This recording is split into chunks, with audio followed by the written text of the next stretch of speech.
بسم اللہ الرحمن الرحیم۔ اچھا بھئی، اگر آپ عمرے پر جانے کا پروگرام بنا رہے ہیں تو آپ نے ایک بات کا خاص خیال رکھنا ہے۔ جب آپ ایئرپورٹ پر پہنچ جائیں گے اور احرام کے کپڑے تبدیل کر لیں گے تو آپ نے نفل پڑھ کے ساتھ ہی تلبیہ پڑھ تو سکتے ہیں، شرعاً جائز ہے، لیکن اگر آپ پڑھ لیں گے اور کسی وجہ سے جہاز میں تاخیر ہوئی، کوئی تکنیکی خرابی آ گئی یا کوئی موسم کی خرابی آ گئی یا کسی بھی وجہ سے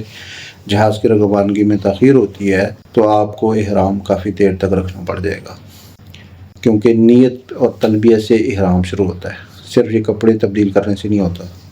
تو بے شک آپ کپڑے تبدیل کر لیں، لیکن مشورہ یہ دیا جاتا ہے کہ جب تک جہاز فضا میں بلند نہ ہو اس سے پہلے آپ تلبیہ نہ پڑھیں۔ تو اس کے بعد جو ہے وہ آپ کسی بھی وقت میقات آنے سے پہلے تلبیہ پڑھ لیں۔ جہاز والے بھی بتاتے ہیں کہ میقات آ رہا ہے، تو وہ جہاز اٹھتے ساتھ ہی یا کچھ وقفے کے بعد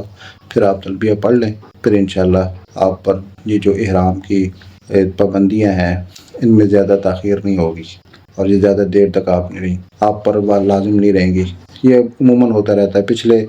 دنوں ایک نجی ایئر لائن کے مسافروں کے ساتھ بہت مسئلہ بنا، ان کے جہاز دستیاب نہیں تھے اور کئی دنوں تک جو ہے وہ عازمین عمرہ وہاں ایئرپورٹ پہ جو ہے وہ بڑے تکلیف کا شکار رہے۔ تو اگر کسی نے احرام باندھا ہو اسی حال میں